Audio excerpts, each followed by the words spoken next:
Hello बच्चों, कैसे हैं स्टूडेंट्स आप सभी लोग? कैसा महसूस कर रहे हैं? है भाई? अच्छा महसूस कर रहे हैं आप? बढ़िया लग रहा होगा जी आपको। चलेगा दोस्त, आज की कहानी सुनेंगे हमारी जवानी। Sir, how should I prepare for UPSC CSAT? अच्छा, जैसे बाकी लोग कर रहे हैं। इधर से देखिएगा, 38वां सवाल। देखिए बच्चों, हम लोग आज ज्योमेट्री की सेकंड शीट शुरू करेंगे। सेकंड कंसेप्ट में आपको समझाऊंगा। ये सवाल लगा देंगे सारे, ठीक है भाई? उससे पहले जो है मुझे आपको एक कंसेप्ट रह गया पैरेलल लाइन का, लास्ट वो बताना है। ठीक है, ध्यान से सुनेगा, पहले कंसेप्ट, फिर उसके बाद जो है सवाल। सभी लोग ध्यान सुनेगा। आपको मजा तो आ रहा है मेरे साथ पढ़ने में? अच्छा Rahul ji, sir T shirt क्यों चेंज कर ली? टी शर्ट चेंज नहीं करी, दूसरा छीन के ले गया जिसकी थी। ध्यान सुनेगा मेरे दोस्तों। बच्चे पैरेलल लाइन से समांतर रेखा मैंने आपके सामने खींची, जल्दी जल्दी समझेंगे, फास्ट हो जाओ थोड़े से, क्या दुख रैंकते रहते हो। ये पैरेलल लाइन है, एक ये समांतर रेखा है सारी, ये और मेरे दोस्तों ये चारों लाइन जो है एक दूसरे के पैरेलल है, समांतर है। These four lines are parallel to each other. ये सब एक दूसरे के पैरेलल लाइन है मेरे दोस्तों। बात समझ में आई? आप बोलोगे हाँ सर। अब ये इनकी ट्रांसवर्सल लाइन है। एक ट्रांसवर्सल लाइन होगी मेरे दोस्तों ये एक ट्रांसवर्सल लाइन होगी मेरे दोस्तों, ये समझ में आया? आप बोलोगे हाँ सर। और दूसरी ट्रांसवर्सल लाइन है मेरे प्यारे भाई, ये दूसरी ट्रांसवर्सल लाइन होगी मेरे प्यारे भाई। ये दोनों त्रियक रेखाएं हैं, समझ में? आप बोलोगे हाँ जी सर, बिल्कुल सही। अब मेरे प्यारे भाई, ये समांतर रेखाएं हैं, ये इनकी ट्रांसवर्सल लाइन है। अब मेरे प्यारे भाई, ये यहाँ पे ए पे काट रहा है, ये सपोज बी पे काट रहा है, ये पॉइंट सी है और ये पॉइंट है D, A B C D. इधर देखिएगा, ये जो ट्रांसवर्सल लाइन है इसको यहाँ पे काट रहा है, ये पॉइंट है ई, ये है एफ मेरे प्यारे भाई, है भी ये एफ है, ये पॉइंट है जी, और मेरे दोस्तों यहाँ पर ये पॉइंट है मेरे प्यारे बच्चों एच, ये पॉइंट है एच। आप बोलोगे हाँ जी सर, बिल्कुल सही, मैं आपकी बात को समझ पा रहा हूं। तो चार समांतर रेखाएं, उनकी ट्रांसवर्सल लाइन है ना, ये एबीसीडी पर काट रहा है, ईएफजीएच पर काट रहा है। तो मेरे प्यारे भाई, यहाँ पे टुकड़े बन गए भाई, ये एबी है, ये बीसी है, ये सीडी है। मैं मान लेता हूं कि एबी की जो लंबाई है स्मॉल ए है, बीसी की जो लंबाई है स्मॉल बी है, सीडी की जो लंबाई है वो स्मॉल सी है। हमने ये मान लिया कि माना ई से एफ तक की जो लेंथ है वो एक्स है, इस एफ से जी तक की जो है लेंथ वाई है, जी से एच तक की जो लेंथ है जेड है। तो जो रेशियो एबीसी का होगा वही रेशियो एक्स वाई जेड का होगा मेरे प्यारे भाई। ये कंसेप्ट है, जो रेशियो एबीसी का होगा सेम डिट्टो वही रेशियो आपको एक्स वाई जेड का देखने को मिलेगा। समझे? जो रेशियो लेफ्ट साइड में है वही रेशियो राइट साइड में। लंबाई अलग अलग है बेटे, लंबाई अलग अलग है, रेशियो सेम होगा। बिलर दिख रहा है, ठीक है भाई, कोई बात नहीं। आप दोबारा से जो है ऐप बंद करके ओपन कर लो, क्लियर दिखेगा आपके सामने बच्चे। चार समांतर रेखाएं हैं, ये उनकी ट्रांसवर्सल लाइन है, दो ट्रांसवर्सल लाइन खींची हैं, ये और ये इनको पैरेलल लाइन को एबीसीडी पर काट रही है। तो मेरे दोस्तों, ए से बी तक की जो लेंथ है मेरे प्यारे भाई, ये आपकी स्मॉल ए है। ये बी से सी तक की जो लेंथ है आपकी स्मॉल बी है। सी से डी तक की जो लंबाई आपकी स्मॉल सी है, ठीक है ना? तो लेंथ एबीसी है, ये लेंथ एक्स है, ये वाई है, जेड है। तो लंबाई अलग अलग होगी, बट जो रेशियो एबीसी का होगा सेम वही अनुपात एक्स वाई जेड का होगा। लेंथ अलग अलग होगी बट रेशियो सेम होगा। समझ में आया? आप बोलोगे हाँ जी सर, बिल्कुल सही, कोई तकलीफ नहीं है। ठीक है बच्चे, जो रेशियो एबीसी का होगा वही रेशियो एक्स वाई जेड का होगा। ठीक है, अब रेशियो थोड़ा बहुत आपको आना चाहिए, बेशक पढ़ ज्योमेट्री रहे, नहीं अलग लंबाई अलग अलग, स्मिथ ये लेंथ अलग है, ये लेंथ अलग है, रेशियो सेम है भाई। आपको दिखाई दे रहा कि भाई ये पैरेलल लाइन है, सपोज ये पैरेलल लाइन है मेरे दोस्तों। एक ट्रांसवर्सल लाइन हमने ऐसे खींची, एक हमने ऐसे खींची, दोनों अलग अलग नहीं दिख रहा? अब ये ए और एक्स दोनों अलग अलग लंबाई, देखने में अलग अलग लग रहा है, लंबाई बेशक अलग अलग है बट रेशियो सेम होगा। जो रेशियो लेफ्ट साइड में है सेम वही रेशियो राइट साइड में होगा। ठीक है जी। अब आप कहेंगे सर इसका प्रूफ, देखिए इसका प्रूफ होता है थेल्स थ्योरम, ठीक है ना? थेल्स थ्योरम है, जब आप इसको आगे बढ़ाएंगे तो ट्रायंगल बनेगा, ट्रायंगल, उस ट्रायंगल में लगेगी सिमिलरिटी, सिमिलरिटी से इसका प्रूफ आएगा। प्रूफ की कोई जरूरत नहीं है, किसी काम का आपका नहीं है, आपको रिजल्ट याद रखना है, केवल केवल उसी थ्योरम का प्रूफ आपको पढ़ना है जिसके प्रोसेस पे सवाल बनते हो। आप इसको आगे बढ़ाएंगे तो त्रिभुज बन जाएगा, वहां पे थेल्स थ्योरम लगेगी। तो मेरे दोस्तों प्रूफ होता है, उसकी कोई जरूरत आपको नहीं है। तो जो रेशियो एबीसी का होगा वही रेशियो एक्स वाई जेड का होगा। मतलब जैसा एक्शन लेफ्ट साइड में वैसा ही एक्शन राइट साइड में। अगर मैं आपसे कहूं कि ए से बी प्लस सी की लंबाई का रेशियो क्या होगा, जवाब दो तो बताओ क्या होगा भाई। यहाँ ए के करस्पॉन्डिंग ए के संगत क्या लिखा हुआ, एक्स लिखा हुआ है। यहाँ बी प्लस सी किया तो बी प्लस सी के संगत क्या है, वाई और जेड, तो X upon Y plus Z. जैसा एक्शन लेफ्ट साइड में होगा वैसा ही एक्शन राइट साइड में होगा। सभी को बात समझ में आई? आप बोलोगे जी सर बिल्कुल सही, अच्छी तरीके से बात समझ में आई है। ठीक है, आगे चलेंगे। ये बताओ सवाल नंबर 38। हाँ, 9th क्लास में इसका प्रूफ है। अब 9th क्लास में अच्छे से नहीं पढ़ा भैया, तो अब यहाँ पे अगर अच्छे से पढ़ने लगोगे तो हम भैया कभी पूरा ही नहीं कर पाएंगे सिलेबस, इतना पहाड़ जैसा है। ठीक है, तो हम कंपटीशन में उसी चीज का प्रूफ जानेंगे, 9th क्लास की प्रूफ जानने के लिए, कंपटीशन रिजल्ट जानने के लिए। ठीक है ना? ध्यान सुनेगा मेरे दोस्तों, प्रूफ भी करेंगे जहां जरूरत है, हर जगह जरूरत नहीं है। सवाल नंबर 38 बनाएंगे। आपके सामने लाइन दी हुई है, P Q R S T U V W, चारों समांतर रेखाएं। पी आर 20 है, आर टी 44 है, टीवी 32 है, क्यू डब्ल्यू 84 है। आपसे पूछा है क्यू एस का मान ज्ञात करें। क्यू एस का मैं सवाल को बड़ा कर दूं क्या? मैं सवाल को बड़ा कर दूं, पैरेलल लाइन है ये 20 44 32, पी आर 20 है, आर टी 44 है, टीवी 32 है, ये 84 है। 20 44 32 84। मैं सवाल को बड़ा कर दे रहा हूं मेरे दोस्तों, क्वेश्चन को हम बड़ा कर दे रहे हैं। आप लोगों ने क्वेश्चन पढ़ लिया होगा। ये लेंथ आपको 20 सेंटीमीटर दिया है, ये लेंथ आपको 44 सेंटीमीटर दिया है, ये लेंथ आपको 32 सेंटीमीटर दी है। ये आपको यहां से यहां तक क्यू से डब्ल्यू तक की जो लंबाई है ये आपको 84 सेंटीमीटर दी है, 84 सेंटीमीटर। और आपसे पूछा है क्यू एस की लंबाई क्या है, क्यों एस की लंबाई कितनी है बच्चों, ये आपसे पूछा गया है। ये क्वेश्चन है, जिसको थ्योरम पता है वो सेकंड्स में कर लेगा। ये चारों लाइन एक दूसरे के पैरेलल है, समांतर है, ये चारों समांतर रेखाएं, ये त्रियक रेखाएं। तो जो रेशियो इधर बनेगा सेम वही रेशियो इधर बनेगा। अब आप मुझे बताओ 20 44 और 32 का रेशियो क्या है? 4 से जा रहा है, 4 पंजे 20, 4 से 44 11 बार, 4 से 32 8 बार, 5 रेशियो 11 रेशियो 8, 4 से काटेंगे तो 5 बार जाएगा, 11 बार जाएगा, 8 बार जाएगा। ये 5 11 8 का रेशियो है, तो यहां भी ये रेशियो 5 रेशियो 11 रेशियो 8 होगा कि नहीं होगा? आप बोलोगे हाँ सर, ये रेशियो 5 रेशियो 11 रेशियो 8 होगा। क्यू एस एस यू और यू वी डब्ल्यू की लंबाई का जो रेशियो होगा, क्यू एस एस यू और यू डब्ल्यू का, वो 5 11 8 होगा। बिल्कुल बेसिक से है रवि, समझ में आया? हाँ, इतना भी नहीं है कि आपको रेशियो नहीं पता कि रेशियो नाम की कोई चीज दुनिया में होती है तो नहीं सीख सकते भाई आप। ऐसे बात को नहीं पढ़ाता मैं, तो ये ना जानते हो कि अनुपात क्या है भाई। 5 11 8 थोड़ा बहुत आना चाहिए, बहुत ज्यादा नहीं आना चाहिए, थोड़ा बहुत। ठीक है भाई, 84 सेंटीमीटर है, आपको ये निकालना है क्यूएस। तो भाई यहां पे 4 से कट रहा है, रेशियो 5 11 8 है, तो ये भी 5 11 8 का अनुपात होगा। आपसे पूछा क्यों इसकी लंबाई, बच्चों टोटल लेंथ कितनी है, 5 यूनिट है, 11 यूनिट है, 8 यूनिट है, टोटल कितना आएगा 5 11 16 8 24, टोटल आएगा बच्चों 24, 5 + 11 16 8 24, 24 की वैल्यू सवाल में 84 सेंटीमीटर दी हुई है। तो 1 यूनिट की वैल्यू क्या है 24/84, 84/24, 1 यूनिट की वैल्यू किससे जाएगा 12 से, 12 7 84, 12 2 24, 3.5, 84 को 24 से भाग देंगे, 1 यूनिट की वैल्यू आएगी 3.5 सेंटीमीटर। आ गया। आपसे पूछा है बच्चे क्यों ऐसे 5 यूनिट, 5 यूनिट की वैल्यू आपसे पूछे, तो 5 यूनिट की वैल्यू कितनी आ जाएगी 3.5 गुना, तो 5 का 3.5 गुना करेंगे 17.5 सेंटीमीटर, इस सवाल का आंसर आएगा 17.5 सेंटीमीटर। ऑप्शन नंबर यहां से बी करेक्ट है। बिल्कुल साहिल, सब बच्चों का आंसर आ गया, 95% बच्चों का आंसर आ गया, बाकी के 5% तो रेबल ना है। ठीक है जी, कोई दिक्कत नहीं इसमें, बहुत ईजी सवाल था। नेक्स्ट नेक्स्ट कंसेप्ट ध्यान से समझिएगा मेरे प्यार भी, सभी लोग बड़े प्यार से सुनेगा। नेक्स्ट कंसेप्ट, ठीक है भाई, जिन बच्चों ने 9th क्लास में अच्छे से पढ़ाई की उनको ये पढ़ के और बड़ा मजा आ रहा होगा, क्योंकि उनके लिए रिवीजन चल रहा है, नया कुछ भी नहीं पढ़ा रही, वही चीजें जो आप बहुत पहले पढ़ चुके, आज से 10 साल पहले, उनके लिए तो रिवीजन चल रहा है। अब जिन्होंने पढ़ाई नहीं कभी जिंदगी में, उनके लिए जीरो से चल रहा है। देखो, जब 9वीं क्लास में 8वीं क्लास में बच्चा पास होकर 9th क्लास में जाता है, ज्योमेट्री पढ़ता है, उसे तकलीफ होती है, नहीं आती समझ में, तकलीफ होती है, रोता है, मास्टर से सर बहुत टफ है, 8वीं तक ठीक था सर, 9वीं में कैसे गणित आ गया, 8वीं तक हम जोड़ घटाना करते थे, 9वीं में आता है, 9वीं में ज्योमेट्री आ गया, तकलीफ होती है। तो तकलीफ आपने तो उस टाइम ली नहीं, सरकार अच्छी थी, पास हो गए आप, वो तकलीफ आज आपको होगी। 9th क्लास का जो बच्चा 9वीं क्लास में एडमिशन लेने के बाद जो तकलीफ 9th क्लास में झेलता है, वो आज आप झेलोगे। जिन्होंने वहां अच्छे से पढ़ाई की थोड़ी बहुत, वो मौज लेंगे, वो रिवीजन चल रहा है उनके लिए। तो ठीक है जी, डायरेक्ट रेशियो में दिया होगा तो भी हो जाएगा, कोई दिक्कत नहीं। आगे चलते हैं। नेक्स्ट नेक्स्ट कंसेप्ट मेरे प्यारे, प्यार से सुनिएगा प्यारे दोस्तों, मैं आपके सामने 3 समांतर रेखा खींचता हूं, 3 समांतर रेखाएं, समांतर लग रही है ना, लग रही है। तो बच्चों मैंने आपके सामने 3 पैरेलल लाइन खींची है, 3 पैरेलल लाइन, आप बोलोगे हाँ जी सर बिल्कुल सही। अब ये उसकी ट्रांसवर्सल लाइन है मेरे दोस्तों, एक लाइन आपकी ये हो गई और एक लाइन दोस्तों आपकी ये होगी, ट्रांसवर्सल लाइन है, रेखा है। ठीक है भाई साहब, जो इसको यहां पे काट रही है ए बी पर, ए बी, और ये इसको यहां पे काट रही है सी डी, और इसको यहां पे काट रही है बच्चों ई एफ, ई एफ। ध्यान से सुनिएगा मेरे प्यारे बच्चों, आपको ये लेंथ दी है मेरे दोस्तों ए, आपको ए बी की लंबाई दी है स्मॉल ए, ए बी की लंबाई दी है स्मॉल ए, आपको ई एफ की लंबाई दी है बी, आपको ई एफ की लंबाई दी है बच्चों बी, ई एफ की लंबाई दी है बी। आपको ये रेशियो दिया बेटा, रेशियो से काम चल जाएगा, लेंथ दिया तो भी आपको रेशियो लेना। आपको एसी से सीई का रेशियो दिया है, एसी से सी का अनुपात दिया, एसी से सी का। अब आप जानते हैं कि जो अनुपात एसी से सीई का होगा वही रेशियो बीडी से डीएफ का होगा, वही रेशियो बीडी से डीएफ का होगा। और ये रेशियो कितना होगा मेरे दोस्तों, एम रेशियो एन। ये दिया हुआ है सब सवाल में, आपको ये लेंथ दी है, एबी की लंबाई दी है, ईएफ की लंबाई दी है, और आपको दिया है मेरे प्यारे भी सवाल में, क्या दिया बच्चे, आपको सवाल में दिया यहां पर एसी से सी का रेशियो, रेशियो आपको दिया एम रेशियो एन, एसी और सी की लंबाई का अनुपात दिया है एम रेशियो एन, एसी और सी की लंबाई का अनुपात दिया है। और आपसे पूछा है बच्चों सीडी, आपसे स्टूडेंट सवाल में क्या पूछा है, कंसेप्ट है सीडी, सेकंड कंसेप्ट है, लास्ट कंसेप्ट बताओ सीडी, सीडी याद है किसी स्टूडेंट को, बताइएगा जरा, सीडी आपको पता लगाना है, सीडी बच्चे, क्लियर हुई बात बच्चे, ध्यान सुनेगा। आपको ये लेंथ दी हुई है स्मॉल ए, ये लेंथ दी हुई है, और आपको ये रेशियो पूछा है एम से एन का दिया हुआ है, और आपसे सीडी बीच वाली लेंथ पूछी है। साथ पहली शीट है, पहली शीट इतनी इंपॉर्टेंट नहीं है, जो इंपॉर्टेंट आएगा ना वो चौथी शीट से शुरू होगा, चौथी शीट से, जब आपका धीरे धीरे लेवल भी बढ़ेगा। सीडी, तो देखो मेरे प्यारे, मैं आपको कंसेप्ट सिखाता हूं, ध्यान सुनेगा, भूलेगा मत मेरे प्यारे बच्चे, बिल्कुल भी भूलेगा मत। ये एक ही गुणा करेंगे मेरे दोस्तों इसमें एन में, ऐसे क्रॉस मल्टीप्लाई करो, एक ही गुणा करेंगे एन में, ए एन प्लस प्लस, अब बी की गुणा करेंगे मेरे दोस्तों इसमें एम में, B M, A N plus B M, divide कर देंगे मेरे दोस्त किससे, रेशियो का सम, ये एम है ये एन है, रेशियो के सम से, यानी कि एम प्लस एन से। ये आ गया मेरे प्यारे, किसी बच्चे कोई समस्या, आप बोलोगे नहीं सर कोई समस्या नहीं है, तो ये कंसेप्ट है मेरे प्यारे स्टूडेंट्स। सीडी जो होगा वो A N plus B M upon M plus N, सब लोग अपनी कॉपी में उतार लो और रख लीजिए। ये सिमिलरिटी से होता है थेस थ्योरम पे, जब मैं आपको चौथी शीट पढ़ाऊंगा ना, सिमिलरिटी सिमिलरिटी समझाऊंगा, तो आप इनका प्रूफ अपने आप कर लोगे, मुझे बताने की जरूरत ही नहीं है। A N plus B M upon M plus N, ठीक है बच्चे, क्लियर, ध्यान सुनिएगा यार। अभी ए की गुणा इसमें होगी एन में, ए एन प्लस बी की गुणा इसमें होगी बी एम, और नीचे आ जाएगा मेरे दोस्तों एम प्लस एन। ठीक, कॉपी में उतार लो, याद करिए, ध्यान से सुनिएगा मेरे दोस्तों। अब हम इस पर बेस्ड एक ही सवाल मैं आपको कराऊंगा, इसको भूलना मत, आगे भी इस्तेमाल होगा, ऐसा नहीं है कि अब सब कर लिया और सवाल हो गया बस खत्म, आगे भी मैं इसका इस्तेमाल करूंगा, फिर मैं पूछना कहां है कैसे है जी। आपके सामने चित्र दिया है, चित्र A B C D E F समांतर रेखाएं हैं, ए बी की लंबाई 29 है, ई एफ की लंबाई 57 है, भूकंप आ रहा है क्या, ए बी की लंबाई 29 है, ई एफ 57 है, एसी बराबर 3/4 सी, एसी जो है सी का 3/4 गुना है, बीडी जो है डीएफ से 1 सेंटीमीटर कम है, सीडी का माप क्या होगा, बहुत बढ़िया। साल में एसी बराबर दिया है 3/4 सीई, ये दिया है, यानी कि एसी से सी का रेशियो कितना दिया है, एसी से सीई का रेशियो दिया, सी को मैं इधर ले आऊंगा तो 3/4, 3/4, ए बी 29 है, ई एफ 57 है।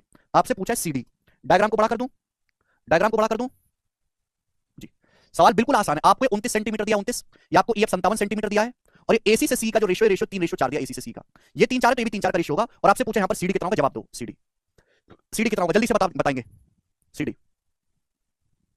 तो पहले मेरे दोस्तों बेसिक तरीका जो मैंने आपको बताया, 29 की 4 में गुणा करेंगे, 29 चौका 116 प्लस 57 की 3 में गुणा करेंगे, 57 तिया मेरे दोस्तों 171, और नीचे रेशियो को जोड़ेंगे 3 + 4, तो आ जाएगा ये आपका 4 × 7 11 17 28 287/7, यानी कि 7 चौक 28 7 एकम 7 41 सेंटीमीटर। तो सीडी की लंबाई 41 सेंटीमीटर आएगी। पहला ऑप्शन इस सवाल का आंसर है, 45 नहीं है भाई। उषा तुम्हारा ही गलत आ रहा है, बाकी पूरी दुनिया का ठीक आ रहा है, क्या कर रही हो। ए ऑप्शन इसका आंसर है, सिंपल कैलकुलेशन। ठीक है बच्चों, ये हो गया फॉर्मूला बेस्ड। ठीक है, ध्यान से सुनिएगा मेरे प्यारे भाई। अब मैं आपको थोड़ा सा दिमाग लगाना सिखाऊंगा, प्यार से समझिएगा। ठीक है भाई, ट्रिक, और इस ट्रिक को ध्यान रखिएगा, भूल मत जाइएगा। आगे मैं आपको कई सवाल करवाऊंगा जो डायरेक्ट इस ट्रिक पे भेज दूंगे, डायरेक्ट थोड़ी सी बुद्धि लगानी पड़ेगी आपको, प्यार से सुनिएगा और समझिएगा। ये आपको दिया हुआ मेरे दोस्तों तीनों ही पैरेलल लाइन है, ये तीनों समांतर रेखाएं हैं, देखिए ध्यान से सुनिएगा। जैसे जैसे आप नीचे से ऊपर से नीचे की ओर जा रहे हो लेंथ बढ़ती जा रही है, जैसे जैसे आप नीचे से ऊपर ऊपर से नीचे की ओर जा रहे हो लेंथ बढ़ती जा रही है। ये लेंथ कितनी है? 29 सेंटीमीटर। ये लेंथ कितनी है? 57 सेंटीमीटर। तो आप जैसे जैसे ऊपर से नीचे की ओर जा रहे हो लेंथ बढ़ती जा रही है। कितनी लेंथ बढ़ गई? लेंथ 29 से 57 सेंटीमीटर हो गई। कितनी बढ़ गई? तो आप कहोगे सर 57 माइनस 29, 57 में से 29 माइनस करो, 28 सेंटीमीटर लेंथ बढ़ गई। भाई ये रेशो कितना है? 3:4। 3:4 मतलब 3 कदम है, ये 4 कदम है। भाई आप जैसे जैसे आप ऊपर से नीचे की ओर जा रहे हो लेंथ बढ़ती जा रही है। लेंथ कितनी बढ़ गई? 29 से 57, 28 सेंटीमीटर बढ़ गई। कितने कदम में? आपने 3 कदम ये चले, 4 कदम ये चले, 3 4 का रेशो 7 कदम टोटल में। 7 कदम में आपकी लंबाई 28 सेंटीमीटर बढ़ गई 7 कदम में। तो हर एक कदम में कितनी बढ़ गई है? 4 7 चौक 28 4 गुना, हर एक कदम में आपकी लंबाई 4 सेंटीमीटर बढ़ गई है हर एक कदम में। तो भाई इन 3 कदम में, यहां से ए से सी तक तो आपने 3 ही कदम चले, तो 3 कदम में आपकी लंबाई कितनी बढ़नी चाहिए? 3 चौक 12 सेंटीमीटर बढ़नी चाहिए। 12 29 सेंटीमीटर से कितनी बढ़नी चाहिए? 12 सेंटीमीटर बढ़नी चाहिए। 29 में 12 जोड़ूंगा, क्या आंसर आ गया इसका? सीडी की लंबाई 41 सेंटीमीटर, और ये आंसर है, खत्म। बिल्कुल देवी बैच से आप सीडीएस की प्रिपरेशन एकदम आराम से कर सकते हैं। जैसे जैसे आप ऊपर से नीचे की ओर जा रहे हैं लेंथ बढ़ती जा रही है। लेंथ कितनी बढ़ी? 29 से 57 होगी 28 सेंटीमीटर। कितने कदम में? 3:4 है, 3 4 7 कदम में 28 सेंटीमीटर बढ़ी है। तो हर एक कदम में 4 सेंटीमीटर बढ़ी है। आप ये ए से सी तक चले हो 3 कदम, तो 3 कदम में 3 चौक 12 बढ़नी चाहिए। 29 सेंटीमीटर को 12 बढ़ा दो 41 सेंटीमीटर।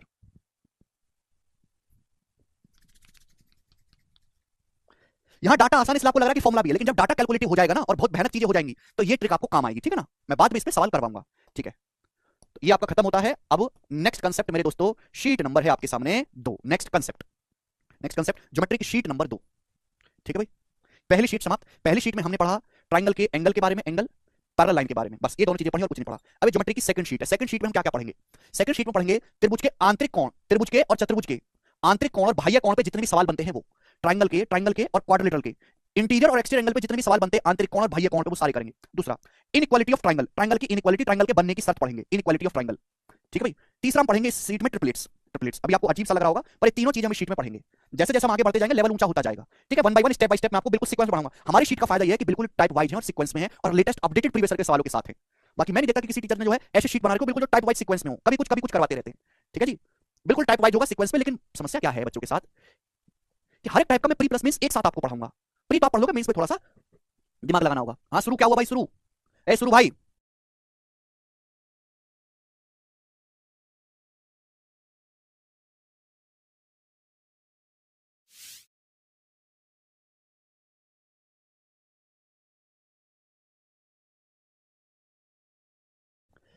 पूछा देखा शुरू जी बच्चों। तो सबसे पहले ट्राइंगल के इंटीरियर और एक्सटीरियर एंगल का टाइप 1, थ्योरम 1, ठीक है भाई। ध्यान सुनिएगा मेरे दोस्तों, थ्योरम नंबर 1। शीट आपको मिलेगी भाई नोट्स वाले सेक्शन में। जब नोट्स लिखा हुआ है ना तो नोट्स वाला ऊपर आप सर्च करो बैच में तो नोट्स वाला सेक्शन दिख रहा है आपको। हाँ जी सौरभ कर सकते हैं, चलेगा मेरे प्यार। Sheet number 1, sheet number 2 theorem 1, theorem first. अब आप कहोगे सर क्या थ्योरम है बताओ। पहले आपको थ्योरम का स्टेटमेंट समझाऊंगा, फिर मैं प्रूफ समझाऊंगा। मेरी बात को ध्यान सुनेगा। आधे बच्चों की बीमारी और बर्बादी का कारण यह है कि वो थ्योरम को नहीं समझते ढंग से, उसके प्रूफ के पीछे लगे रहते हैं। अगर आपको नौकरी चाहिए और चाहते हो कि आपकी शादी हो ढंग से, तो जो भी मैं थ्योरम पढ़ाता हूं पहले थ्योरम का स्टेटमेंट पढ़ो ढंग से, स्टेटमेंट कि थ्योरम का कहती क्या है, कहां लगेगी, फिर उसके बाद थ्योरम का करो फॉर्मूला। बच्चे केवल फॉर्मूला याद कर लेते हैं, ये पता ही नहीं होता लगेगी कहां पे। पहले स्टेटमेंट पढ़ो ढंग से, क्या है थ्योरम, कहां लगेगी, क्यों लगेगी, फिर हम उसका फॉर्मूला याद करेंगे। और उसके बाद ऊर्जा ताकत बचती है तो प्रूफ पढ़ो, वरना भाड़ में जाने दो, एसटेसी में जाने दो, कूलेंट फेंक दो। ये दोनों चीजें करो। समझ में आया? आप बोलोगे हाँ जी बिल्कुल सही। थ्योरम नंबर 1, सबसे पहले आपके सामने बच्चों ट्रायंगल बनाया गया, ट्रायंगल एबीसी। आपके सामने मेरे दोस्तों त्रिभुज बनाया गया है इस प्रकार से, त्रिभुज एबीसी। सभी को दिखाई दे रहा है चित्र में? आप बोलोगे हाँ सर। तो आप किसी भी एक भुजा को पकड़ लो, जैसे मैंने यहाँ पे बीसी को पकड़ लिया, किसी भी एक भुजा को पकड़ लो। तो इस भुजा पर दो कोण बन रहे हैं, एक कोण बन रहा है बी, दूसरा कोण बन रहा है सी। मैंने भुजा बीसी को पकड़ लिया, आप किसी भी भुजा को पकड़ लो, ए बी एसी बीसी में से किसी को भी मैंने बीसी को पकड़ लिया। दो कोण बने इस साइड पर, एक एंगल बी, एक एंगल सी। एक एंगल का आपको इंटीरियर बाइसेक्टर खींचना है, दूसरे एंगल का आपको एक्सटीरियर बाइसेक्टर खींचना है। तो भाई ये एंगल बी है इंटीरियर, मैंने एंगल बी का आंतरिक कोण बाइसेक्टर खींचा, आंतरिक कोण समद्विभाजक। समझ में आया? और मैंने एंगल सी का खींचा है, एंगल सी को आगे बढ़ाओगे तो ये बनेगा वर्टेक्स एंगल सी पर बाह्य कोण, और मैंने एंगल सी का खींचा एक्सटीरियर बाइसेक्टर, बाह्य कोण बाइसेक्टर। समझ में आया? तो आप किसी भी भुजा को पकड़ लो जो आपको पसंद आए। मैंने बीसी को पकड़ा, बीसी पर दो कोण बन रहे हैं, एक कोण का आपने इंटीरियर बाइसेक्टर खींचा आंतरिक कोण समद्विभाजक, दूसरे का आपने बाह्य कोण समद्विभाजक खींचा। ये कहीं ना कहीं जरूर मिलेंगे जाके, ये मिले यहां पॉइंट डी पर मिले। तो ये जो कोण होगा इसकी जो वैल्यू होगी, इसकी जो वैल्यू होगी, जो तीसरा एंगल बचा है, तीसरा एंगल कौन सा बचा है? ये वाला एंगल बचा है, तीसरा एंगल। तो तीसरा एंगल बचा है ए, उसका आधा होगी। यानी कि ये अगर थीटा है, इसकी जो वैल्यू होगी वो तीसरा एंगल जो बचा अगर ये थीटा है तो आधा होगी थीटा बटे 2। सभी को स्टेटमेंट समझ में आया? पहले स्टेटमेंट समझो, फिर उसके बाद थ्योरम का फॉर्मूला याद करो, फिर जो है आगे सोचना करना क्या है।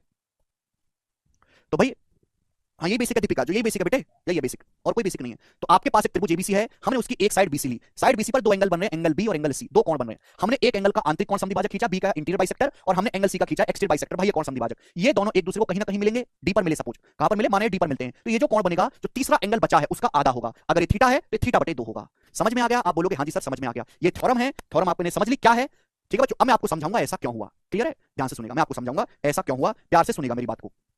जिस बच्चे ने केवल स्टेटमेंट में पढ़ लिया काफी है, आगे ना भी पढ़े प्रूफ स्किप भी कर दे कोई जरूरत नहीं है।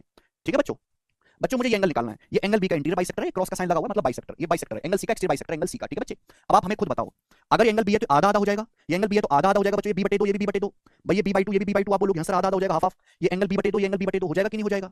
आप बोलोगे हाँ जी सर हो जाएगा, बी बटे दो, बी बटे दो। ठीक है बच्चे, आप मुझे ये बताओ कि ये एंगल कितना होगा, ये वाला एंगल, ये मुझे बताओ आप, ये एंगल कितना होगा, ये वाला, ये एंगल कितना होगा? आप तो मुझे जरा ये बता दो, ये वाला एंगल कितना होगा बच्चों? ये कौन बी का बाइसेक्टर है तो आधा हो जाएगा ना, बी बटे दो, बी बटे दो। ये एंगल कितना होगा, ये वाला जवाब देंगे। आप जानते हैं मेरे दोस्तों कि अगर आपके सामने त्रिभुज है, त्रिभुज ये एंगल सी है, आप इसको आगे बढ़ाएंगे तो एक्सटीरियर एंगल जो बनेगा ये कितना होगा? 180 डिग्री माइनस सी। ये स्ट्रेट लाइन अगर कौन सी है तो 180 डिग्री माइनस सी होगा कि नहीं? 180 डिग्री माइनस सी होगा। अब ये हमने इसका बाइसेक्टर खींचा है तो आधा आधा हो गया। 180 डिग्री माइनस सी का आधा कितना होता है? अगर मैं इसका आधा करूंगा, 180 का आधा 90 है और माइनस सी बटे दो, 90 माइनस सी बटे दो आएगा कि नहीं आएगा? है भाई, यानी कि ये जो पूरा एंगल है ये है 180 माइनस सी, ये जो पूरा एंगल है 180 माइनस सी है, 180 डिग्री माइनस सी। 180 डिग्री माइनस सी का हमने बाइसेक्टर खींचा तो इसका आधा होगा 180 का आधा 90, सी का आधा सी बटे दो, तो ये एंगल जो बचेगा 90 डिग्री माइनस सी बटे दो होगा। अरे दिमाग लगाओ गधो, अरे क्या तुम लोगों की बुद्धि सड़ चुकी है क्या?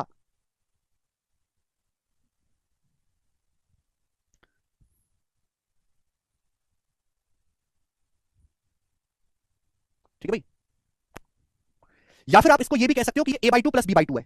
आप ये भी कह सकते हो कि A by two plus B by two है, A by two plus B by two. आप कहोगे सर कैसे, क्यों कहेंगे हम ऐसे? एक ही मतलब है दोनों का, कोई फर्क नहीं है। 90 माइनस सी बाई टू को A by two plus B by two भी कह सकते हो। कैसे? ध्यान सुनेगा मेरे दोस्तों, मैं आपको समझाता हूं।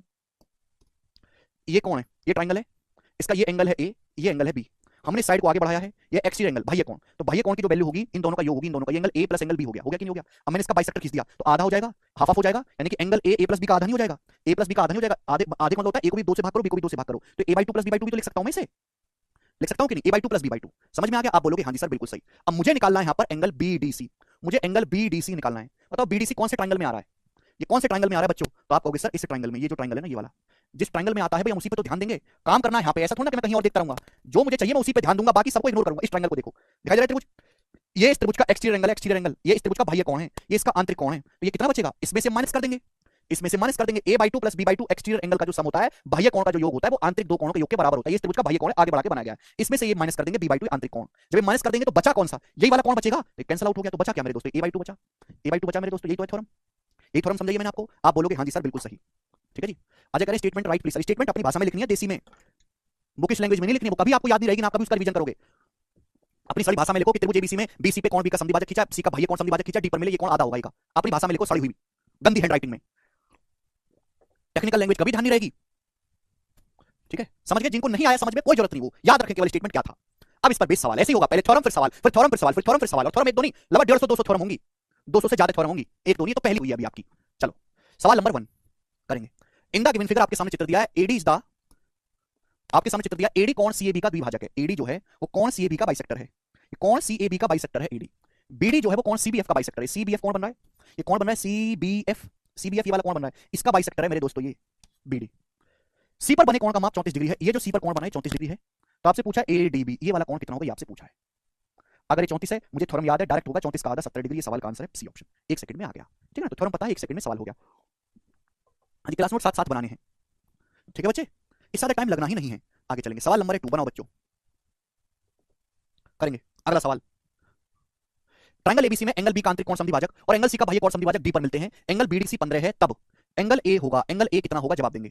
तो भाई ये जो है एंगल बी का इंटीरियर बाइसेक्टर, एंगल सी का, ये एंगल सी का एक्सटीरियर बाइसेक्टर डी पर मिलते हैं, ये 15 डिग्री है। एंगल बीडीसी 15 आपसे पूछा, एंगल ए कितना होगा, ये एंगल आपसे पूछा है। अगर ये 15 है तो डबल होना चाहिए 30 डिग्री, इसका आधा होगा 15, तो 30 डिग्री सवाल का आंसर है, खत्म। ठीक है बच्चे, आप बोलोगे हाँ सर, ये बताएंगे। सवाल नंबर है बच्चे आपके सामने यहाँ पर 3, करो।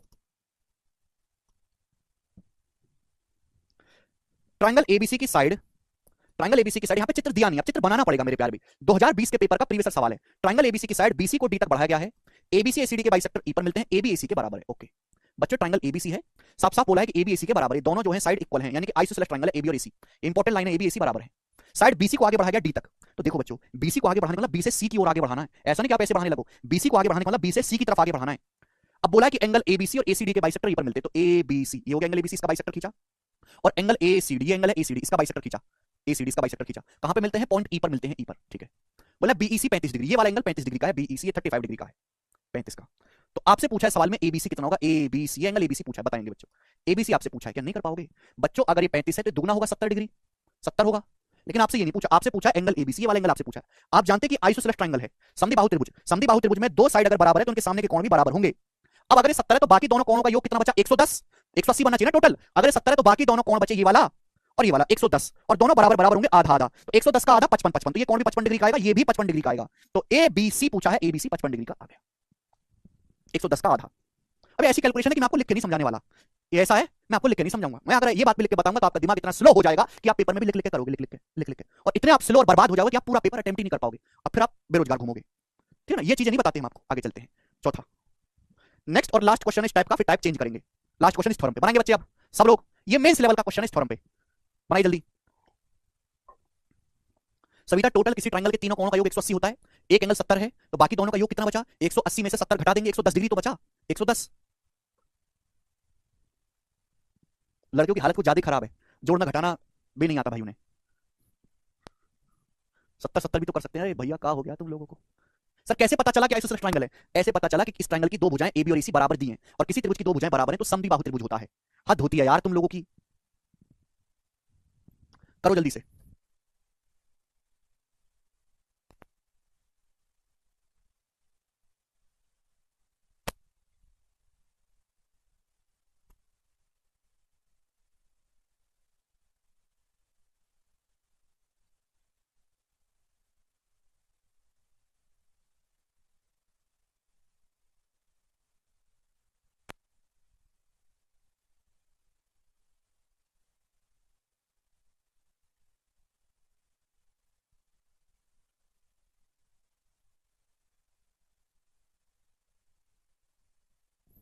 जी आपके सामने चित्र दिया है, मैंने आपको टाइम दिया करने के लिए। ये लाइन है एएफ, एएफ ए से एफ तक, ये एंगल बी ए सी का बाइसेक्टर, इसका आंतरिक समद्विभाजक है बी ए सी का।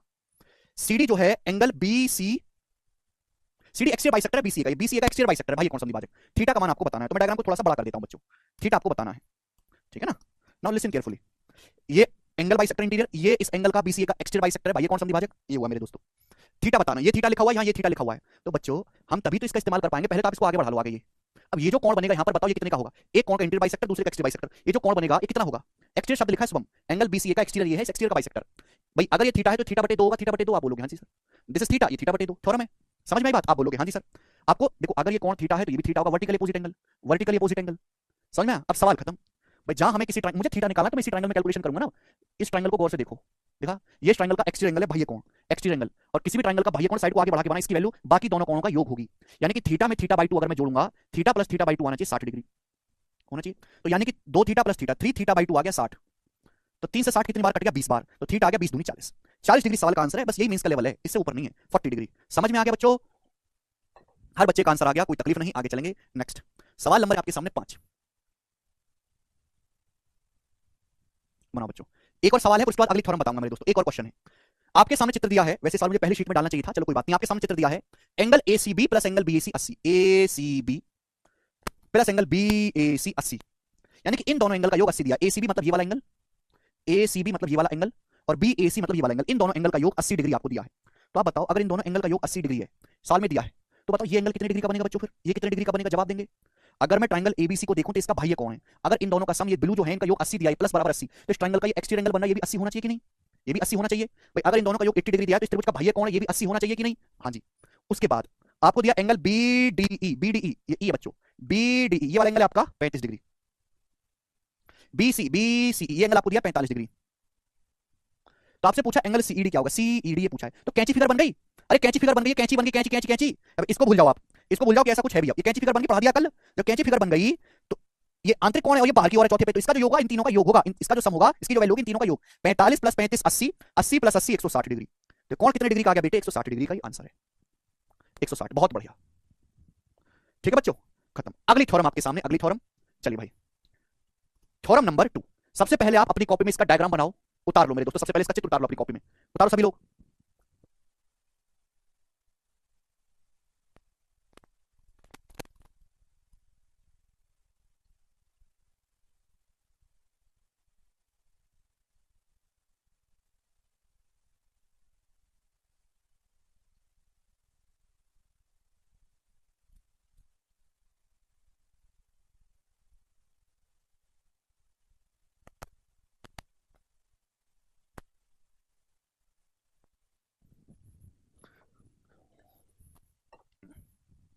पढ़ के आओ बेटा। जिस बच्चे को पिछला याद नहीं है, ज्योमेट्री के सवाल तभी सॉल्व होते हैं जब आप डॉट्स को कनेक्ट करते हो, मतलब जब आपको सारी थ्योरम पता हो कि एक सवाल में कई सारी चीजें इस्तेमाल होती हैं।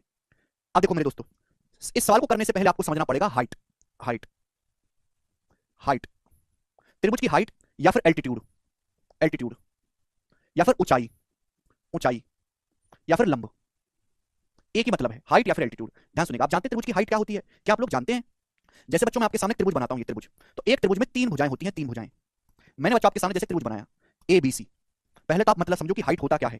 त्रिभुज की तीन भुजाएं, तो तीन भुजाओं पे तीन ही हाइट होती है। हाइट का मतलब होता है जैसे मैं साइड बीसी को बेस मानता हूं, बीसी को आधार मानता हूं, तो ये सामने वाला बीसी के जो सामने वाला वर्टेक्स है, सामने वाला जो शीर्ष है, उससे पॉइंट बीसी पर एक ऐसी लाइन खींचो जो 90 डिग्री पे कोण पर मिले। तो ये जो लाइन होगी एडी, ये हाइट होगी बीसी की, बीसी की हाइट होगी मेरे दोस्तों एडी। इसको बोलते हैं हाइट। हाइट का मतलब है त्रिभुज की तीन भुजाएं होती है, तो तीनों भुजाओं पर तीन हाइट होती है, तीन ऊंचाई होती है। हाइट का मतलब होता है जैसे भुजा बीसी है, तो बीसी के जो सामने वाला वर्टेक्स है वहां से ट्रायंगल बीसी पर लंब डालो परपेंडिकुलर। समझ में आ गया? आप बोलोगे हाँ जी सर समझ में आ गया।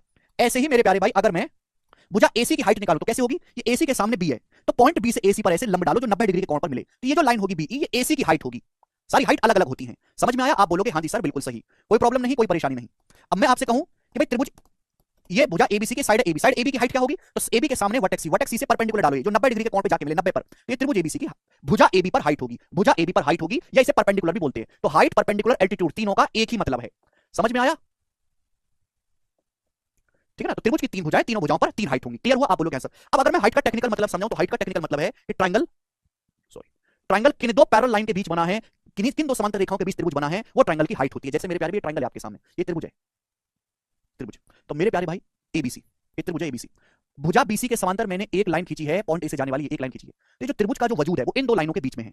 इस त्रिभुज का जो वजूद है वो इन दो समांतर रेखाओं के बीच में, इसकी जो हैसियत है त्रिभुज की, वो केवल इन दो रेखाओं के बीच में है, इन दो समांतर रेखाओं के बीच में। तो इन दोनों समांतर रेखाओं के बीच की जो दूरी है, समांतर रेखाओं के बीच की दूरी हमेशा सेम होती है, वो ट्रायंगल की हाइट कहलाती है। तो बच्चों ये है इस ट्रायंगल की हाइट।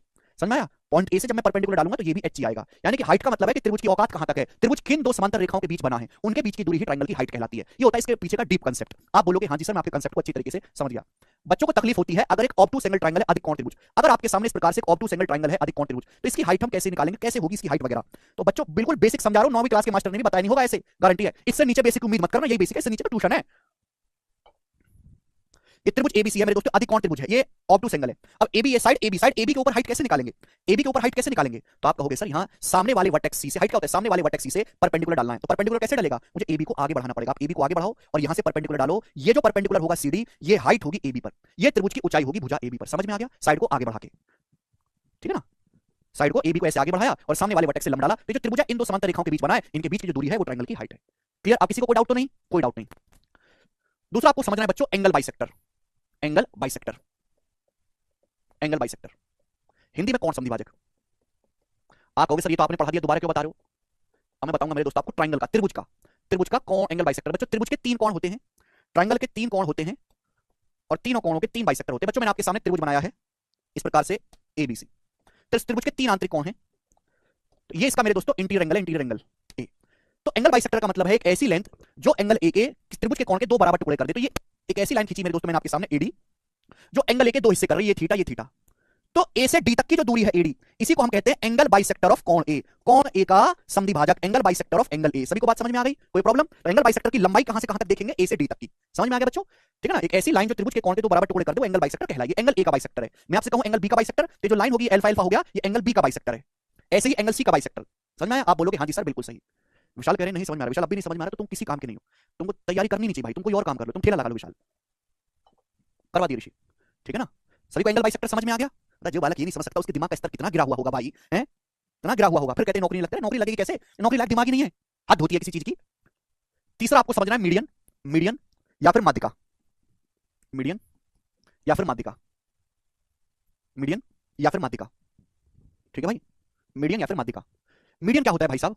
बताओ, इससे नीचे क्या पढ़ा दूं तुमको? ये सब मुझे ये नहीं आता कि यार ये सब बिना जाने तुम पास कैसे हो गए। गणित बिना कम से कम फिजिक्स में पढ़ना पड़ा होगा, इवन केमिस्ट्री में भी आती है मीडियन। कोई फर्क नहीं है, एल्टीट्यूड और हाइट में कोई फर्क नहीं है, सेम ही नाम है, हाइट एल्टीट्यूड परपेंडिकुलर सेम ही चीजें हैं। मीडियन, माध्यिका। तो बच्चों मेरे दोस्तों जैसे मैंने आपके सामने ट्रायंगल एबीसी बनाया, एबीसी, मैंने आपके सामने ट्रायंगल एबीसी बनाया। अब मीडियन क्या होता है? माध्यिका। त्रिभुज की तीन माध्यिकाएं होती हैं, त्रिभुज की तीन भुजाएं होती हैं, तीन ही माध्यिकाएं होती हैं। मीडियन होता क्या है? देसी भाषा में खुद की लैंग्वेज में लिख लिया करो, मीडियन माध्यिका, नाम से क्लियर। माध्यिका का मतलब मध्य है, या का मतलब मिलाने वाली लाइन। ध्यान सुनिएगा मेरे दोस्तों, जैसे ट्रायंगल एबीसी है, मुझे माना साइड बीसी का जो है मिड पॉइंट है डी, साइड बीसी का मध्य बिंदु है डी, मध्य बिंदु मतलब जो बीडी है वही डीसी है, जो बीडी है वही डीसी है, ये होगा मिड पॉइंट। तो साइड बीसी के मिड पॉइंट को अपोजिट वर्टेक्स से सामने वाले शीर्ष से मिला दो। साइड बीसी के मिड पॉइंट को अपोजिट वर्टेक्स, बीसी के सामने कौन सा शीर्ष है, ए से मिला दो। तो ये जो लाइन कहलाएगी, ये कहलाएगी मीडियन ऑफ बीसी, ये भुजा बीसी की माध्यिका है। समझ में आया? आप बोलोगे हाँ जी सर बिल्कुल सही। तो माध्यिका का मतलब होता है किसी भी भुजा के मध्य बिंदु को अपोजिट वर्टेक्स से अपोजिट शीर्ष से मिलाने वाली लाइन। समझ में आया? आप बोलोगे हाँ जी सर बिल्कुल सही। ये मीडियन है। तीनों अलग अलग हैं, हाइट अलग होता है, एंगल बाइसेक्टर अलग होता है, मीडियन अलग होता है, तीनों बिल्कुल अलग हैं। जितना मैं कह रहा हूं उतना ही समझना, अपनी मर्जी से कुछ नहीं लगाना है।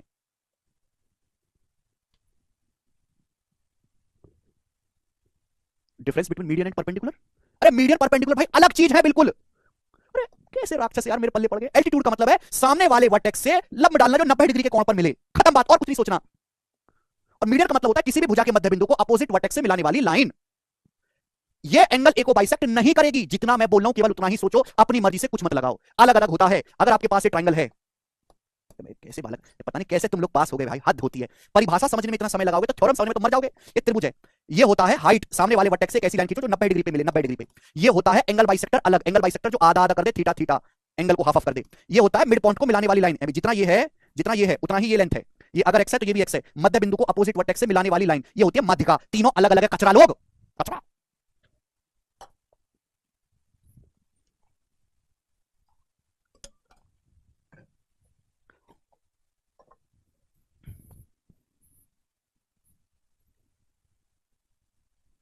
ठीक है भाई? तो किसी त्रिभुज की तीन साइड होती है तो तीनों साइड की तीन माध्यिका होंगी, ठीक है ना? अब मैं आपसे कहूं कि साइड एसी की मीडियन क्या होगी, साइड एसी की माध्यिका क्या होगी, एसी की माध्यिका कैसे खींचेंगे? साइड एसी का मध्य बिंदु ले लो, ये साइड एसी का मिड पॉइंट है। ये जो साइन लगाते हैं इक्वल का साइन, यानी कि ए और ईसी बराबर है, तो मिड पॉइंट को अपोजिट वर्टेक्स से मिलाओ। ये जो लाइन है बीई, ये साइड एसी की मीडियन है। ठीक है जी, समझ में आ गया? आगे चलते हैं। अब चौथा आपको समझना है परपेंडिकुलर बाइसेक्टर। चौथा आपको समझना है परपेंडिकुलर बाइसेक्टर। बाइसेक्टर हिंदी में कहते हैं लंब समद्विभाजक। हिंदी में मेरे दोस्तों इसको क्या कहते हैं? लंब समद्विभाजक। देखो नाम में ही परिभाषा छुपी होती है, नाम में ही परिभाषा छुपी होती है। ध्यान से सुनिएगा, ठीक है ना? तो ये जो खींची जाती है ना हाइट, एल्टीट्यूड या परपेंडिकुलर, साइड की खींची जाती है। त्रिभुज की तीन भुजाएं, तीनों पर तीन हाइट होगी। त्रिभुज के तीन कोण हैं, तीनों कोणों के बाइसेक्टर होंगे। तीन भुजाएं तो तीनों की तीन अलग अलग माध्यिका होंगे। परपेंडिकुलर बाइसेक्टर नाम से ही क्लियर है। परपेंडिकुलर का मतलब लंब, यानी कि जो लाइन लंब हो 90 डिग्री का कोण बनाए। सम मतलब समान, द्वि मतलब दो, भाजक मतलब टुकड़े करने वाली, यानी कि एक ऐसी लाइन जो लंबवत भी हो, 90 डिग्री का कोण भी बनाए और दो बराबर टुकड़े भी करे, उसको हम कहते हैं परपेंडिकुलर बाइसेक्टर। परपेंडिकुलर बाइसेक्टर, थोड़ा ध्यान से सुनिएगा, मुझे समझाने दीजिए पहले। जैसे बच्चों हमने आपके सामने एक लाइन बनाई है, जैसे बच्चों हमने आपके सामने, इधर बनाते हैं। जैसे बच्चों हमने आपके सामने एक लाइन बनाई है, ये ए बी, ए बी, ये लाइन है, कोई रेखा है ए बी। अब एक ऐसी लाइन खींचियो जो ए बी के दो बराबर टुकड़े भी करे और ए बी पे लंबवत भी हो, ए बी से 90 डिग्री का कोण भी बनाए। वो जो लाइन होगी वो ए बी का परपेंडिकुलर बाइसेक्टर होगी। अब देखो ए बी का मिड पॉइंट मैंने मान लिया सी है, ये ए बी का मध्य बिंदु है मेरे दोस्तों, यानी कि एसी जो है वो बीसी के बराबर है। तो एक ऐसी लाइन आपको खींचनी है मेरे प्यारे बच्चे जो ए बी पर परपेंडिकुलर भी हो मेरे दोस्तों और साइड लाइन ए बी के दो बराबर टुकड़े भी करे मेरे दोस्तों। तो ये जो लाइन होगी ब्लू वाली, ये जो लाइन होगी ब्लू वाली, this is called perpendicular bisector of A B. Perpendicular bisector of A B, perpendicular bisector of AB. ये एबी का परपेंडिकुलर बाइसेक्टर होती है मेरे प्यारे भाई। समझ में आ गया बच्चे? क्या आप लोगों को मेरी बात समझ में आ गई? दिमाग लगाओ। सर हाइट वर्टेक्स से नहीं डलता, किसने बोला? हाइट कहां से डालोगे फिर? वर्टेक्स से डालते हैं, ठीक है ना? तो परपेंडिकुलर मतलब लंब समद्विभाजक, एक ऐसी लाइन जो हमने, हमारे पास कोई लेंथ है एबी, ऐसी लाइन जो एबी पर लंबवत भी हो मेरे दोस्तों और बाइसेक्ट भी करे, उसे हम बोलते हैं परपेंडिकुलर बाइसेक्टर। अब यहां पे कंसेप्ट भी है, ये साइड एबी का परपेंडिकुलर बाइसेक्टर है जो ब्लू वाली लाइन है। आप इस पर कहीं भी कोई पॉइंट ले लो, कहीं भी कोई पॉइंट ले लो मेरे दोस्तों, कहीं भी कोई पॉइंट ले लो, पी कहीं भी ले लीजिए, पी इज एनी पॉइंट। आप यहां पर कहीं भी कोई पॉइंट ले लो जो मेरे दोस्तों पी, कहीं भी कोई बिंदु ले लीजिए मेरे प्यारे, पी पी। ध्यान से सुनेगा मेरे प्यारे, पी। तो अगर मेरे दोस्तों प्यार से समझिएगा थोड़ा ध्यान से, अगर मैं कहीं ले लो, यहां कहीं भी ले लो पॉइंट, अगर मैं पी को ए से मिलाऊंगा, पी को बी से मिलाऊंगा, तो रीजनिंग लगाओ, गणित नहीं लगाना, रीजनिंग लगाना है। जैसा इधर है वैसा ही इधर है, कोई भेदभाव नहीं हो रहा। जैसा इधर है वैसा ही इधर है, कोई भेदभाव नहीं हो रहा। आप बोलोगे हाँ जी सर कोई भेदभाव नहीं हो रहा। जैसा इधर है वैसा ही उधर है, कोई भेदभाव नहीं हो रहा। आप बोलोगे ना सर कोई भेदभाव नहीं हो रहा। ठीक है भाई? यानी कि ये जो पॉइंट पी है, देखो ये दोनों में पीसी कॉमन है, ये पीसी कॉमन है, दोनों ही 90 डिग्री के हैं। ये एसी और बीसी बराबर है भाई, ये लेंथ दोनों में कॉमन है, ये वाली लेंथ ये बराबर है। तो पाइथागोरस लगाऊंगा थ्योरम, तो ये हाइपोटेनस भी तो बराबर आएगा। जब दो साइड दो लेग्स बराबर है तो पाइथागोरस से हाइट भी 90 डिग्री के सामने कर्ण भी बराबर है। यानी कि मेरे दोस्तों पीए किसके बराबर होगा? पीबी के बराबर होगा, होगा कि नहीं? यानी कि परपेंडिकुलर बाइसेक्टर पर कोई भी पॉइंट लंब समद्विभाजक पर स्थित बिंदु हमेशा ये जो साइड के जो किनारे होते हैं इनसे बराबर दूरी पर होता है। क्या होता है? बराबर दूरी पर। अगर आपके पास कोई लेंथ है, इसका लंब समद्विभाजक है, तो आप लंब समद्विभाजक पर कहीं भी कोई पॉइंट ले लो, वो हमेशा किनारों से बराबर दूरी पर होगा। ये और ये लेंथ बराबर होगी, कहीं भी कोई पॉइंट ले लो है भाई, ये और ये बराबर होगा मेरे प्यारे भाई, कहीं भी कोई पॉइंट ले लो मेरे दोस्तों। समझ में आया? कहीं भी ले लीजिए मेरे दोस्तों, ये और ये आपस में बराबर होगा। बात क्लियर है? आप बोलोगे हाँ जी सर बिल्कुल सही। यानी कि मेरे प्यारे भाई ये जो ट्रायंगल बन गया, ट्रायंगल पीएबी, ये जो बन गया ट्रायंगल पीएबी, कैसा बन गया? ये आइसोसेलेस ट्रायंगल बन गया, ये एक समद्विबाहु त्रिभुज बन गया, आइसोसेलेस ट्रायंगल बन गया, एक समद्विबाहु त्रिभुज बन गया, आइसोसेलेस ट्रायंगल, समद्विबाहु त्रिभुज बन गया, आइसोसेलेस ट्रायंगल। आप बोलोगे हाँ जी सर बिल्कुल सही। अगर आप गौर से देखें तो यहां से मैंने एक कंसेप्ट और पता लगा दिया आप लोगों के लिए, ध्यान समझिएगा कि अगर मैं आपके सामने अगर हम आपके सामने एक समद्विबाहु त्रिभुज बनाते हैं, एक आइसोसेलेस ट्रायंगल बनाते हैं, ये समद्विबाहु त्रिभुज है। समद्विबाहु त्रिभुज मतलब एक ऐसा त्रिभुज जिसकी दो भुजाएं बराबर हों, और मैंने ये खींचा इस आइसोसेलेस ट्रायंगल का मेरे दोस्तों हाइट, ये इसकी होगी हाइट। तो आपको समझना चाहिए कि भाई जैसा पिक्चर इधर है एडी के वैसा ही इधर है। आप बोलोगे हाँ जी सर समझ पा रहे हैं, जैसा पिक्चर इधर है वैसा ही इधर है, यानी कि ये डीसी और ये बीडी बराबर होगा। तो ये जो लाइन है एडी, ये क्या है, इस ट्रायंगल की हाइट भी है, हाइट। और ये जो लाइन है एडी, ये बीसी की माध्यिका भी है, मीडियन भी है। आप बोलोगे हाँ जी सर। दूसरी बात बच्चों, ये जो लाइन है, ये जो लाइन है मेरे प्यारे बच्चे, जैसा पिक्चर इधर है वैसा इधर है, कोई भेदभाव नहीं, रीजनिंग लगाओ मेरे दोस्तों। एडी दोनों में कॉमन है, ठीक है ना, ये दो साइड बराबर है तो पाइथागोरस से भी बराबर आएगा। ये थीटा, यानी कि ये लाइन ही एंगल बाइसेक्टर है, यानी कि सारे काम ये एक ही लाइन कर रही है। और ये जो लाइन है एडी, ये बीसी पे परपेंडिकुलर भी है, बीसी का बाइसेक्टर भी है। यही लाइन परपेंडिकुलर बाइसेक्टर भी है, यही लाइन परपेंडिकुलर बाइसेक्टर भी है। तो यानी कि मेरे दोस्तों अगर किसी त्रिभुज में ये लाइन एल्टीट्यूड भी है, ये माध्यिका भी है, ये कोण समद्विभाजक भी है, ये बीसी का लंब परपेंडिकुलर बाइसेक्टर भी है, इसका मतलब वो ट्रायंगल कैसा होगा, आइसोसेलेस होगा, समद्विबाहु होगा। या फिर उल्टा कहें, समद्विबाहु त्रिभुज में ये वाली जो लाइन है ये चारों काम करती है। यही कोण समद्विभाजक हो जाती है, यही माध्यिका हो जाती है, यही एंगल बाइसेक्टर बन जाती है, यही बीसी का परपेंडिकुलर बाइसेक्टर बन जाती है। चारों काम यही एक लाइन करती है, चारों काम आइसोसेलेस ट्रायंगल में। समद्विबाहु त्रिभुज में ये वाली जो लाइन है, ये वाली लाइन कौन सी है, this is special line. Special मतलब ये जहां पर दो बराबर साइड मिले ना, ए बी और एसी बराबर है, बराबर साइड जहां पर मिलनी है, यहां से नहीं खींचना, ये अलग होगा बेटा, यहां से नहीं खींचना बीसी से, वो तो अलग चीज होगी। यहां से ये लाइन आपकी हाइट भी होगी, ये मीडियन भी होगी, एंगल बाइसेक्टर भी होगी, सब कुछ यही होगा। आगे समझ में, हर ट्रायंगल में नहीं होगा। अगर आपके पास एक स्केलर ट्रायंगल है ना, स्केलर ट्रायंगल, स्केलर का मतलब विषमबाहु त्रिभुज, विषमबाहु मतलब आड़ा टेढ़ा है ना, हर साइड अलग अलग है, हर साइड अलग अलग है। स्केलर ट्रायंगल है बच्चों, स्केलर ट्रायंगल देखो सब कुछ अलग अलग है। तो इसमें हर चीज अलग होगी, इसकी हाइट अलग खींची जाएगी, इसका एंगल बाइसेक्टर अलग खींचा जाएगा, इसकी माध्यिका अलग खींची जाएगी, इसका परपेंडिकुलर बाइसेक्टर अलग खींचा जाएगा, सब कुछ अलग अलग होगा। लेकिन आइसोसेलेस ट्रायंगल स्पेशल है। स्पेशल क्या है कि इसमें मेरे दोस्तों अगर किसी त्रिभुज में एक ही लाइन आपकी हाइट बन रही है, मीडियन बन रही है, एंगल बाइसेक्टर बन रही है, परपेंडिकुलर बाइसेक्टर बन रही है, तो आइसोसेलेस ट्रायंगल ही होगा वो। स्केलर ट्रायंगल में सारी चीजें विषमबाहु त्रिभुज में अलग अलग होंगी, ठीक है ना। अच्छा एक चीज मैं यहां पर भी बता देता हूं कि जो इक्विलेटरल ट्रायंगल है, समबाहु त्रिभुज जो होता है इक्विलेटरल ट्रायंगल, इक्विलेटरल ट्रायंगल मतलब कोई भेदभाव ना करने वाला, सब जगह से एक सार, सबका मालिक एक, इक्विलेटरल ट्रायंगल। समबाहु त्रिभुज, समबाहु त्रिभुज में तो और मजे हैं। समबाहु त्रिभुज में हर वर्टेक्स से ही काम होगा। अगर मैं डालूं समबाहु त्रिभुज में ये हाइट है, ये हाइट होगी, यही एंगल बाइसेक्टर होगा, यही मीडियन होगा, यही परपेंडिकुलर बाइसेक्टर होगा, सब कुछ यही होगा। ऐसे ही वर्टेक्स बी से, वर्टेक्स बी से भी आप खींचोगे, ये लाइन एंगल बाइसेक्टर होगी, यही माध्यिका होगी, यही सब कुछ होगा। ऐसे यहां से, यहाँ तो तीनों वर्टेक्स पे सेम कहानी चलती है। यहाँ तो एक ही वर्टेक्स पे है, यहाँ तीनों ही वर्टेक्स पे सेम कहानी चलती है। हर वर्टेक्स से खींचोगे, हर लाइन एंगल बाइसेक्टर है, हर लाइन माध्यिका है, हर लाइन हाइट है, हर लाइन परपेंडिकुलर बाइसेक्टर है। क्या हुआ डी?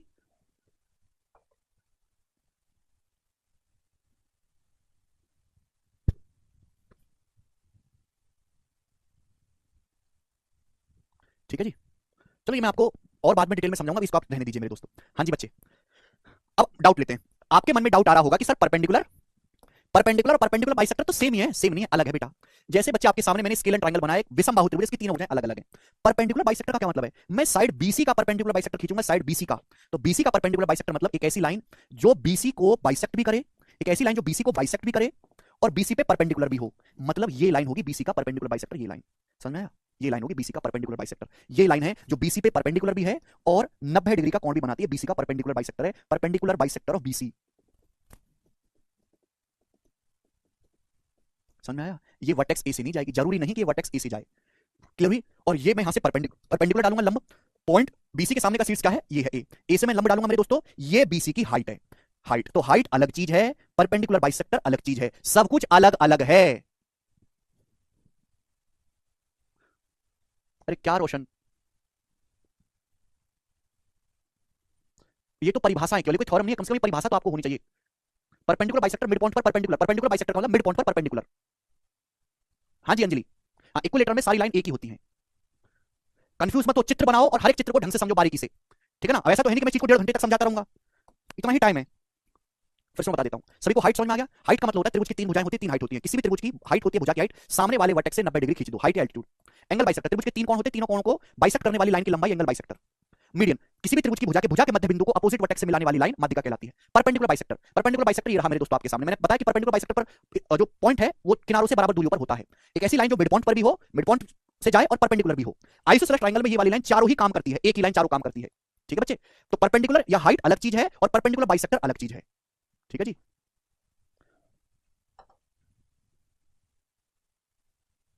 अवनीश समझ में आया, ठीक है भाई अवनीश। अगर आपको समझ में आई सारी बातें परिभाषा तो कमेंट में यस लिख देंगे। हाँ, स्केलर ट्रायंगल में सारी भुजाएं अलग अलग है, तो सब कुछ अलग अलग है, हाइट अलग होता है, मीडियन अलग होता है, ठीक है भाई।